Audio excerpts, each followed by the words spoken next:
My channel. ఈరోజు శ్రీకాయ చేనేత garden and silk ఎక్స్పోకి వచ్చాము. ఆంధ్ర యూనివర్సిటీ కోనమాపు గుడి పక్కన.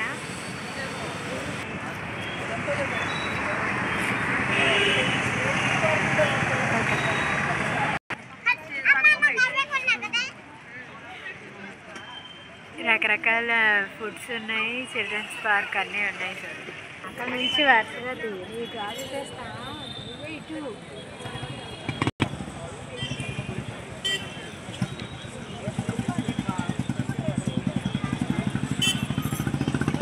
రకరకాల బొమ్మలు ఉన్నాయి. ఇక్కడ పింగాణితో తయారు చేసింది. ప్లాస్టిక్ వాడకూడదు కాబట్టి ఇలాంటివి ట్రై చేయాలి.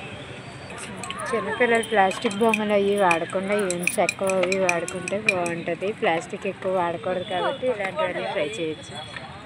ఇలాంటి నెలకు మంచం చిన్నప్పటిది.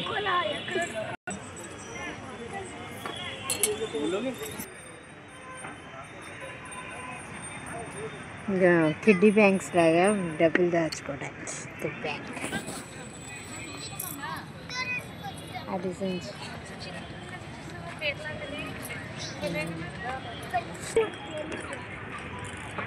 ఇవన్నీ వుడ్తో చేసింది, వుడ్తో చేసిన మెటీరియల్. దగ్గరికి వెళ్ళి నేను ఎక్కడ కనిపిస్తాను. బిర్యానీ చేసుకునే కొండలు, కళాయిలు అన్నీ మట్టితో తయారవుతున్నాయి. ల్యాంతర్ లైట్ వెలిగించుకోవడం. ఇప్పుడు కరెంట్లు ఎక్కడ పోతున్నాయి. వాటర్ బాటిల్ లేదు, అది మట్టితో చేసినవి. ఇదో రకం, ఇది చెక్క అనుకుంటా. చాలా బరువుగా ఉంది.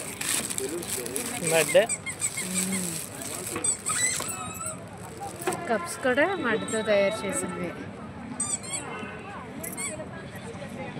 చూడండి ఇది కూడా టీలు, కాఫీలు అన్నీ మళ్ళీ పాతకాలంలో వాడిన వస్తువులన్నీ తిరిగి వచ్చినట్టే. మనం వాడుకోవాలి. కానీ రకరకాల ఫుడ్స్ ఉన్నాయండి ఇక్కడ.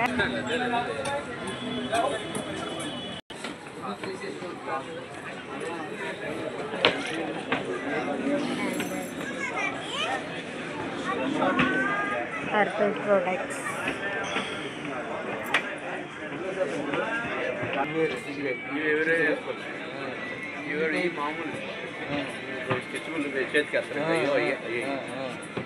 అవి ఇవి వేరు వేరు. ఈ మామూలు చైనా చైనా వెళ్ళి చైనా ఇదిగో చేతికేస్తున్నాయి. ఫ్యాషన్ కూడా చైనా. ఈ ప్లాస్టిక్ మన వెయిట్ రావు, ఈ వెయిట్ వస్తాయి. స్టోన్ అదే భూమి నుంచి వచ్చింది. స్టోన్ ఇది ఫుల్ కూలింగ్ కూడా పట్టుకుంటాం. అవునవునవును, చాలా బాగుంది.